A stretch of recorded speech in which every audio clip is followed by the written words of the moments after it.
오늘 읽을 책은 내 사랑 모드. 나의 계절은 겨울에도 꽃이 피어요. 글 랜스 울러버. 사진 밥 브룩스. 그림 모드 루이스. 번역 박상현. 출판사 남해의 봄날. 모드 루이스. 모드 루이스는 타고난 신체장애와 어려운 환경을 그림을 통해 극복하고 언제나 주어진 삶 속에서 행복을 찾았던 작지만 강인한 여성이다. 30여 년 동안 작은 오두막집 창가에서 그림을 그리며 생의 대부분을 보냈으며 모두의 천진하고 행복한 그림은 많은 사람들에게 감동을 주며 전 세계에 알려졌다. 이 책은 캐나다에서 가장 사랑받는 국민화가 모드 루이스의 생일을 기록한 최초의 책으로, 모드 루이스는 영화 내 사랑의 주인공으로도 국내에 알려졌다. 모드 루이스를 회상하며 내 누이와 나는 어린 시절 노바스코샤주 바튼에 살았다. 바닷가에 있는 삐걱거리는 낡은 집이었다. 물 근처에 살았기 때문에 집에는 카누가 있었다. 우리 집 정원 역할을 하던 과수원과 바닷물이 만나는 지점에 카누를 놔두고 살았다. 조용한 저녁이면 우리는 카누를 타고 해안을 따라 노를 저었다. 하루는 누이가 바람이 들어간 타이어 튜브를 타고 바다로 떠내려가는 바람에 난리가 났었다. 다행히 우리 어머니는 수영을 아주 잘하는 분이었고 세인트 메리반의 바닷물에 뛰어들어 누이를 끌어냈다. 그날에서 거의 반세기가 지난 지금까지도 바튼은 일본 국도 옆에 집과 농장들이 모여있는 해안 도시들 사이에 위치한 작은 마을이다.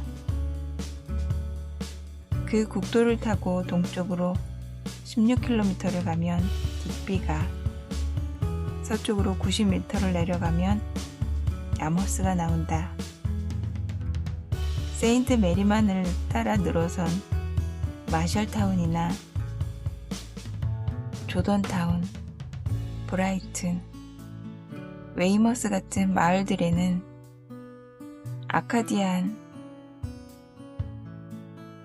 노바스코샤를 포함한 캐나다 아카디아 지방에 17, 18세기에 정착한 프랑스계와 그 지역에 살던 원주민들의 후손과 왕당파, 영국에 패한 미국 독립전쟁 전후로 노바스코샤 지역에 정착한 영국 국왕을 지지하던 사람들, 그리고 아일랜드와 스코틀랜드계 정착민들이 살았다.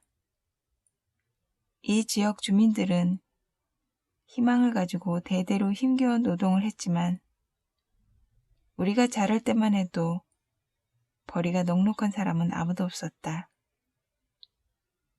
농장은 하나같이 작았고 흙은 농업에 적합하지 않았다. 어업도 믿을 만한 수입원은 아니었다. 생선은 꾸준하게 잡히지 않았고 가격도 오르락 내리락 했다. 벌목도 대개 최저 생활이 가능한 정도의 벌이밖에 되지 않았다. 아버지가 농부든 어부든 상관없이 딕비에서의 삶은 힘겨웠다. 바튼에 살던 시절 우리는 가난했다. 아버지는 석고를 운반하는 배를 한두 번 탔고 후에는 제2차 세계대전에 참전했다.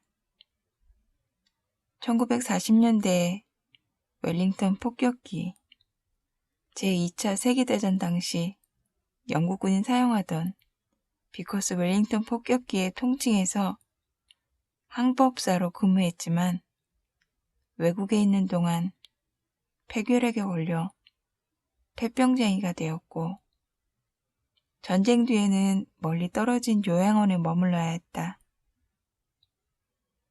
겨울 아침이면 어머니와 나는 밭은에 버려진 헛간에 가서 너아를 뜯어다가 아침을 짓기 위해 부엌에 불을 지폈다. 그 시골에는 읍내라고 부를 만한 것도 딱히 없었다. 게다가 모든 마을에 똑같이 장미나무를 심은 울타리가 있는 기둥포, 구조의 집들이 모여 있어서 처음 방문한 사람이라면 그 마을에 있는 교회의 이름을 확인하기 전에는 내가 지금 어느 마을에 있는 건지 확신할 수 없었다. 그런 시골 교회들은 또 무수하게 많았다. 그러나 정감 있는 시골에도 놀랍고 기이한 무언가가 있었다. 그중 하나가 바로 모드 루이스였다. 어린 나의 눈에 모드는 이 세상에 존재하는 매혹적이면서도 낯선 것들을 대표하는 사람이었다. 모드는 남편 에버릿과 작은 집에서 살았다.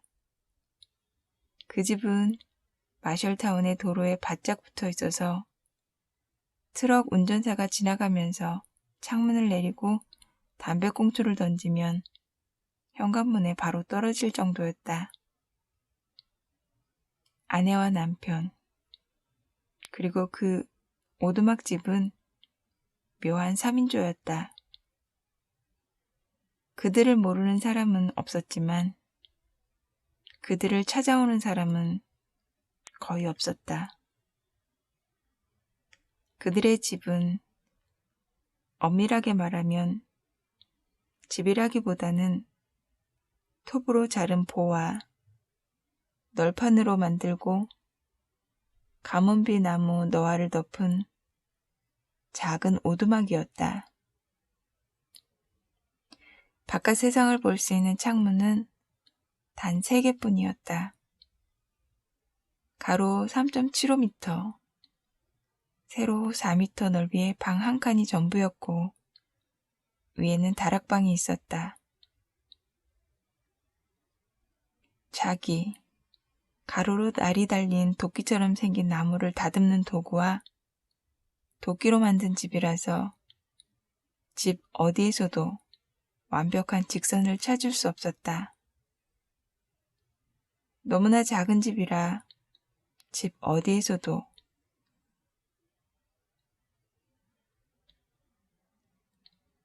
마르고 키가 큰 에버릿이 걸어다니면 머리카락이 천장을 스칠 듯 했다. 하지만 창가에 앉아 카메오 담배를 피우며 하루하루를 보내는 왜소한 곱사등이 모두에게는 그런 작은 집도 충분했다. 모두와 에버릿은 동네에서 좀 이상한 사람들이라는 말을 들을 만큼 특이하게 살았지만 집 앞을 지나는 운전자들의 눈을 잡아끄는 색색의 그림들에는 뭔가 평범치 않은 즐거움이 있었다. 모두는 집 창문에 밝은 색의 수선화를 그려 넣었고 창문에 더 이상 그릴 곳이 남지 않자 다음에는 덧문에 파랑새를, 집 안쪽 문에는 나비와 고니들을 그려 넣었다. 흥미롭게도 흑고니들은 서로 껴안는 모습으로 마주보고 있었지만 백고니들은 서로 등을 쥐고 있었다. 그뿐 아니라 에버릿은 사다리를 타고 지붕에 올라가서 굴뚝 주변의 너아를 벽돌과 같은 밝은 빨간색으로 칠했다. 집을 칠하는 것에 그치지 않고 키가 크고 화려한 스위트피를 집 주인은 물론이고 심지어 집안 창가에도 양철통을 놓고 키웠다. 색이 너무나 강렬해서 자세히 관찰하지 않으면 어떤 색이 페인트고 어떤 색이 자연색인지 구분이 쉽지 않았다. 게다가 모두가 그림 팝니다 라는 팻말을 걸면서 붉은 가슴을 가진 파랑새와 분홍색 사과꽃을 그려놓으니 그 효과는 엄청났다. 운전자들은 달리던 속도를 낮추고 그 멋진 광경을 천천히 구경하며 지나갔고 일부는 차를 멈추고 모두에게서 그림이나 카드를 샀다.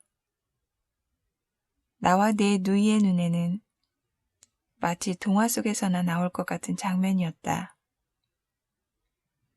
에버릿은 꼬부랑집에 사는 꼬부랑 할아버지 같았고 모드 루이스는 헨젤과 그레텔에 나오는 마녀처럼 보였다.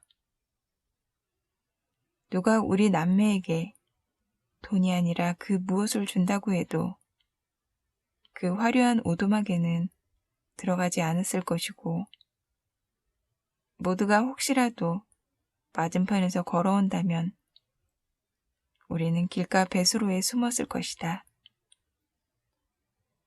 모두와 에버릿은 벌목공에 부츠를 신고 다니면서 물에 빠져 죽은 남동생을 찾아 주차된 자동차들 주변을 끊임없이 배회하던 한 여자, 그리고 자전거에 1938년형 포드 트럭에 문을 달고 다니면서 경찰이 세우면 열어주곤 했던 소년과 더불어 우리 마을의 전설 같은 존재였다. 마을 교회 첨단과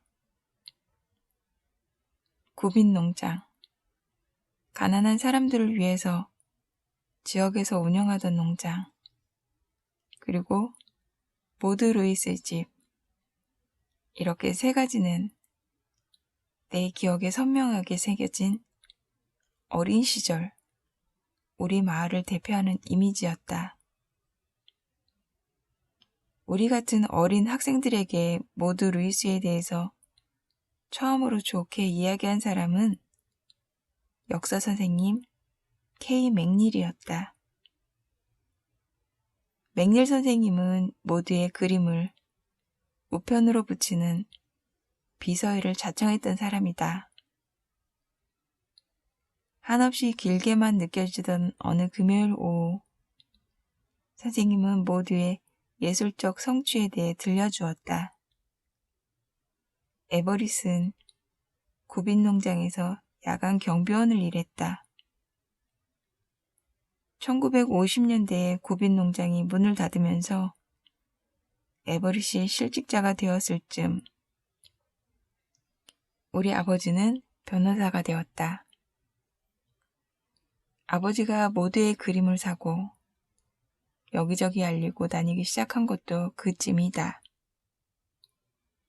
그림을 받으러 모두의 집에 방문했을 때 나는 집 바깥에 그려진 것과 똑같은 고니와 로빈, 그리고 꽃이 집 안에도 그려져 있는 것을 보고 놀랐다.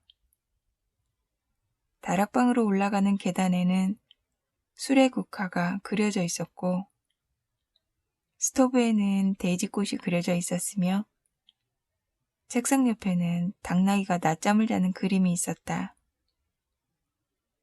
모두는 주변에 햇빛이 드는 자리마다 그림을 세워두고 말리고 있었다.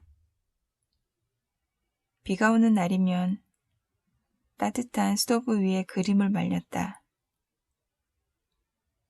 어린아이 눈에 비친 밝게 빛나는 그림 속 색채는 마치 맑은 개울 아래 반짝이는 자갈처럼 환상적이었다.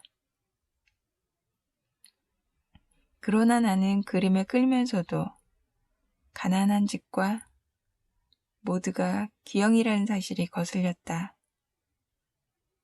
게다가 그 집은 페인트와 테레빈유 냄새, 그리고 난로에 가문비 나무 쪼가리를 태우는 냄새로 가득했다.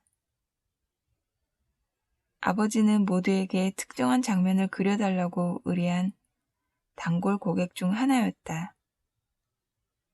나의 누이가 크리스마스 선물과 함께 있는 그림 하나, 그리고 남동생 맥스가 크리스마스 트리 안에 있는 초상도 그렇게 의뢰한 그림이다.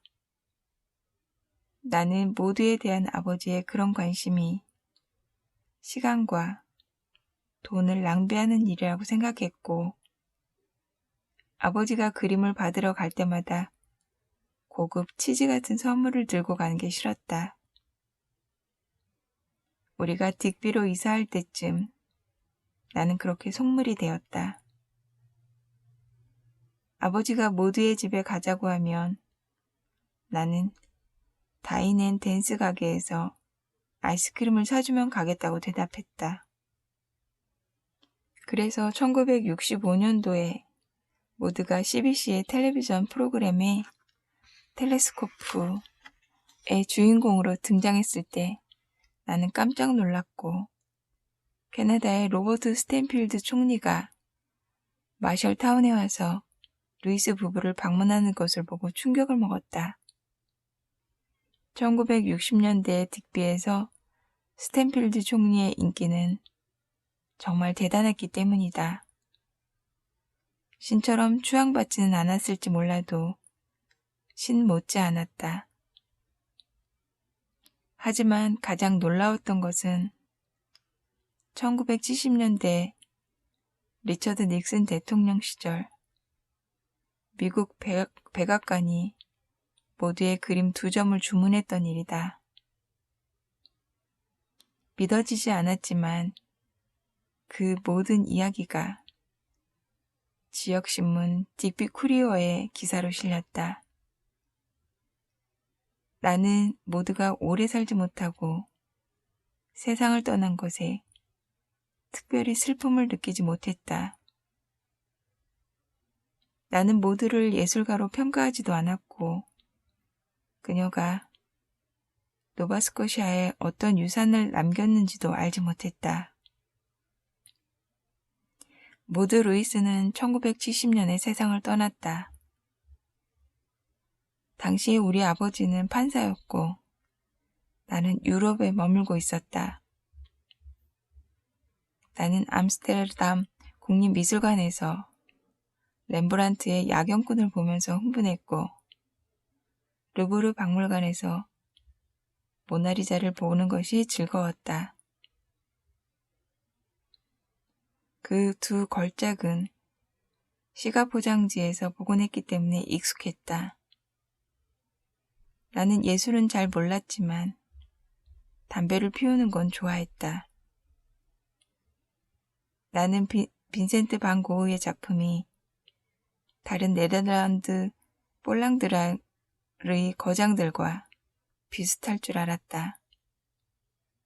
그러나 당연한 얘기지만 반 고흐의 작품은 다른 거장들의 작품과 공통점이 거의 없었다. 그의 그림은 극도로 단순해 보였다. 물감을 칠한 모습이 물결처럼 그대로 남아 눈으로 확인을 할 수 있었다.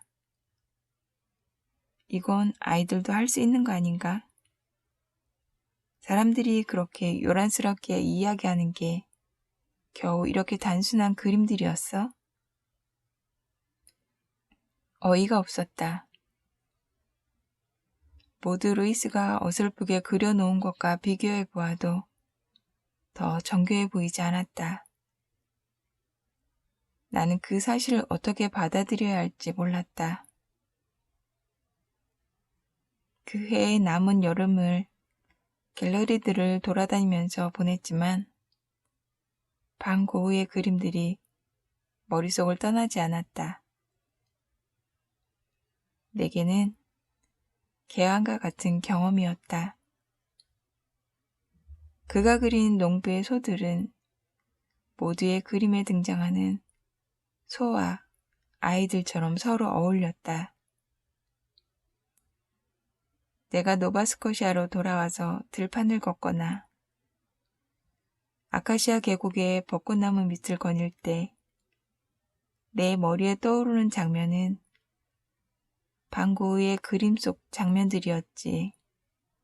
렘브란트의 어두운 캠퍼스나 윌리엄 터너의 안개 낀 듯한 그림이 아니었다. 나는 아버지가 주문했던 모드 루이스의 그림들이 궁금해지기 시작했다. 하루는 어머니와 함께 창고에 들어가서 그림들을 싸고 있던 누렇게 바랜 신문지를 벗겨냈다. 보관 중이던 그림들이 다시 빛을 보게 하는 것은 즐거운 일이었다. 그림들은 액자에 들어가 있지 않았지만 어설프게나마 갤러리처럼 꾸며서 걸어보았다. 노끈을 천장에서 바닥까지 늘어뜨린 후 매듭을 만들고 그 틈에 그림을 끼워 넣었다. 그렇게 40점의 그림을 전시해 놓고 뒤로 물러서서 바라봤다. 마치 바닷가에서 떠내려온 나무로 모닥불을 피운 듯 밝게 빛나는 만화경 같은 색채가 우리를 압도했다. 물감의 색채가 창문으로 들어오는 햇빛에 반짝이며 그림 밖으로 튀어나오는 듯했다. 어머니와 나는 모두의 삶에 관한 글을 써서 샤틀레인이라는 잡지에 보냈다. 원고비로 $700의 수표가 날아왔다. 나는 뛸 듯이 기뻤다. 그때까지 내가 글을 써서 돈을 받아본 것은 컨트리맨인 시를 기고하고 받은 5파운드가 전부였기 때문이다. 그 뒤로 나는 모두의 그림들에 관한 이야기를 찾으면서 그 그림들을 계절별로 배열해 보았다. 노끈에 묶은 채로 겨울 그림은 왼쪽, 여름 그림은 오른쪽으로 옮기면서 이렇게 저렇게 바꿔서 늘어놓았다. 모두가 랍스터 덫을 끌어올리는 어부, 밭을 가는 농부, 쇠를 두드리는 대장장이처럼 일하는 모든 사람, 아카시아 골짜기의 작은 다리와 시냇물, 밭은의 오래된 부두, 프림꽃 등대 같은 모든 장소, 튤립밭의 고양이, 여름날 나무 그늘 밑 소, 사과꽃 사이에 로빈처럼 모든 동물과 꽃과 새까지 dig비에서 느낄 수 있는 즐거움을 모두 다 포착했음을 알 수 있었다. 나는 말과 소와 구불거리는 시골길을 그린 그림들을 소재로 2권의 책을 썼다. 하나는 크리스마스와 시골 우편함이라는 제목으로, 다른 하나는 벤 로머니 바다에게라는 제목으로 1979년에 발행되었다. 캐나다에서 출판된 책 중 처음으로 민속화를 사파로 사용한 책이었고, 이를 두고 한 평론가는 딕비가 이렇게 영원히 기록될 수 있어서 다행이라고 썼다. 그 책들이 나온 지 17년이 지났지만 모두가 아직 살아있는 줄 아는 관광객들이 지금도 책에 사인을 해달라는 요청을 보내온다. 1979년 에버릿이 죽은 후 2사람의 오르뚜막집은 원래 있던 길가에서 다른 곳으로 옮겨졌고, 딕비에는 모두 루이스가 살았던 흔적이 하나도 남지 않았다. 무덤의 묘비조차 모두 다올리라는 이름으로 적혀 있다. 그러다가 몇 년 전 나는 우리 가족의 오랜 친구이자 유명한 사진작가 밥 브룩스를 다시 만났다. 밥은 1965년에 모두와 에버리스 집을 방문해서 그들이 마셜타운의 오두막집에서 함께 지내는 모습을 카메라에 담았더랬다. 우리는 모두 루이스의 전기를 함께 만들기로 했다. 때마침 사람들이 그녀에 대해 다시 관심을 갖기 시작했고 노바스코시아 아트 갤러리가 모두의 집을 보존하려는 노력을 하고 있었기 때문에 전기가 도움이 되리라 생각했다. 이 책이 바로 그 결과물이다. 모두 루이스의 전국 순회 전시에 맞춰서 노바스코시아 아트 갤러리가 모은 작품들을 담고 있는 이 책은 모두 루이스의 삶과 작품을 종합한 최초의 책이다. 우리는 이 책이 모두 루이스에게 걸맞은 기념물이 되기를, 그리고 그녀가 남긴 풍성하고 즐거운 유산을 더 깊이 연구하고 기록하려는 사람들에게 하나의 영감이 되기를 바란다. 제가 읽었던 부분은 이 책이 나오기까지의 과정과 그리고 모두를 기억하고 싶은 작가와 그리고 주변 모두를 사랑하는 사람들에게 남기는 추억의 선물 같은 것 같아요. 한 편 더 모두의 추억을 읽겠습니다. 손이 닿는 모든 곳에 어머니에게 그림을 배운 것과 야머스에서 다닌 학교에서 글씨 쓰기 연습을 한 것을 제외하면 모두는 독학으로 그림을 익혔다. 모두는 거의 모든 그림을 기억에 의존해서 그렸다. 필요한 물감을 항상 구할 수 있었던 것도 아니었고 그림이 바탕이 되는 재료 역시 이것저것 닥치는 대로 사용해야 했다. 모두는 유화로 잘 알려져 있는데 그녀는 유화를 파티클보드나 메이소나이트, 판지, 벽지, 이틀, 카탈로그를 통해 우편으로 상품을 판매, 배달하던 기업의 아트보드에 그렸다. 모두와 에버릿은 그것들을 구분하지 않고 모두 보드라고 불렀다. 모두 루이스가 천을 당기고 표면을 처리한 전통적인 유화용 캔버스에 그림을 그렸다면 흥미로운 작품이었을 것이다. 하지만 아직까지 캔버스에 그린 작품은 발견되지 않았다. 1996년에 노바스코시아 아트 갤러리는 300개가 넘는 모두의 작품을 살폈지만 캔버스에 그린 것은 한 점도 없었다. 유화 작품 외에도 모두는 다른 자료를 사용한 다양한 작품을 남겼다.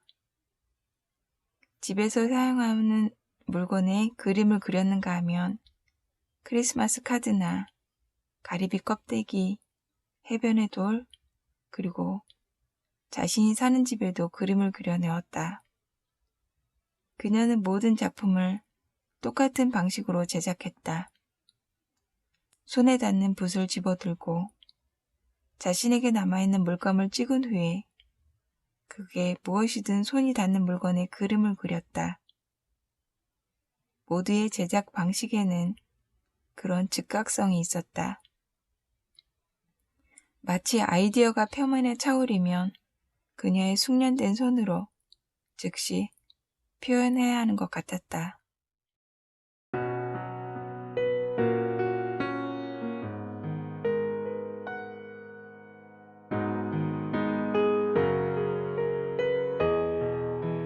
메이소나이트 보드와 전문 화가용 유화물감이 자신의 주 재료가 되기 전까지 모두는 그리기와 스케치 연습을 많이 했다.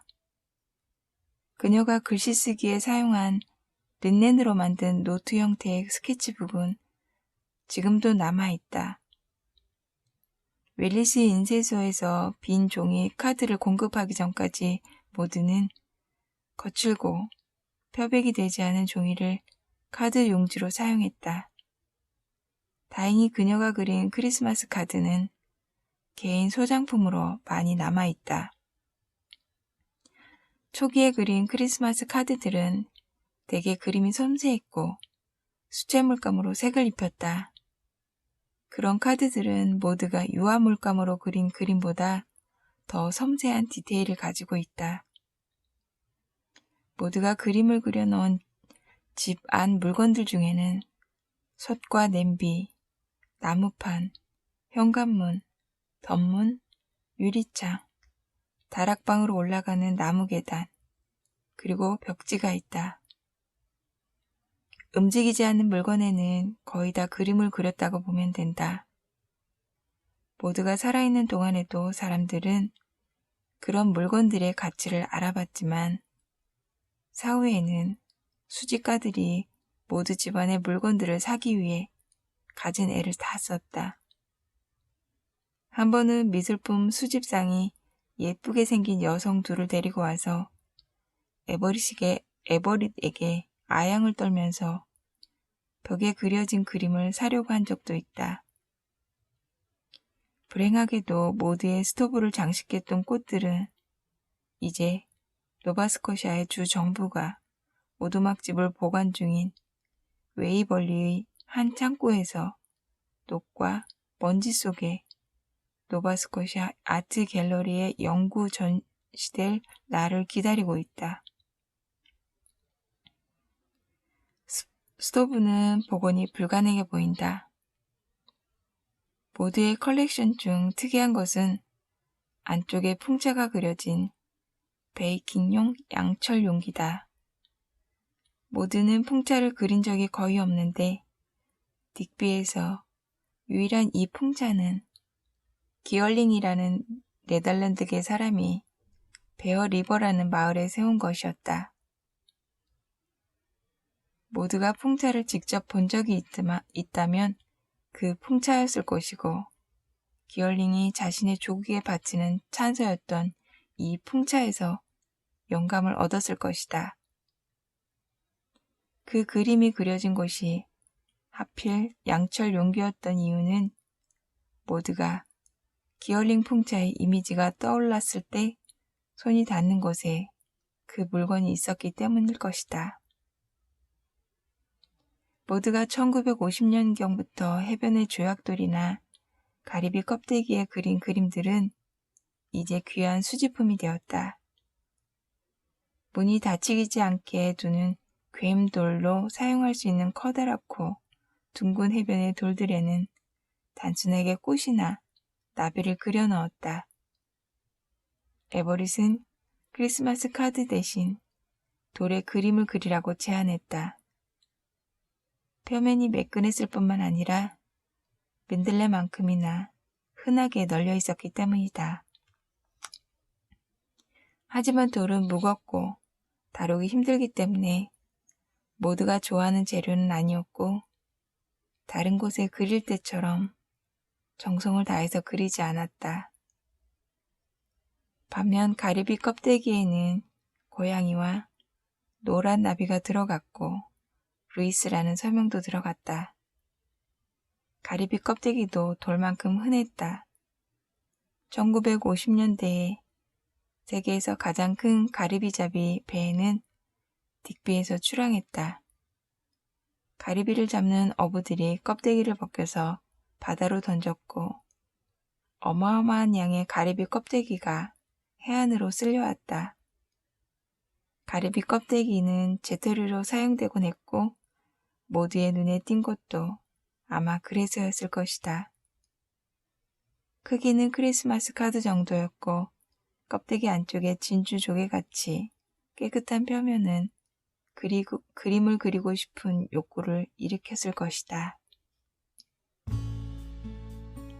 오늘은 여기까지입니다.